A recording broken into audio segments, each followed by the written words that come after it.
tumingin ganun sa hangin nga bago sa buhok ko. Tapos kwento. Tagal! Ngawit pa naman ako.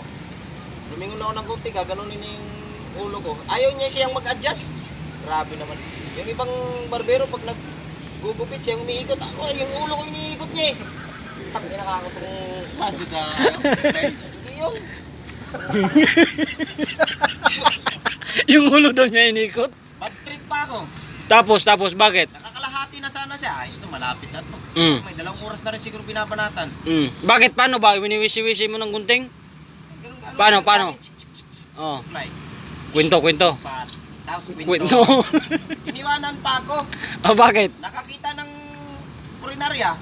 Nagbababa ng kabaong. Tumulong magbuhat doon. Oh, iniwanan ka. Ako. Ginawa ko, umalis na ako. Punta ako sa bayan, sa Limay. Doon ako nagpagupit. Tapos? Dating ko doon, sir, ano nangyari sa buhok mo? Paki-repair nga sir, mahabol pa ba ito? Putang ina naman na. Iniwanan ko nung naggugupit sa akin eh. Bakit iniwanan? Nakakita nung nagbababa nung kabaong galing sa purinarya. Tumulong doon magbuhat ng kabaong. Iniwanan ako.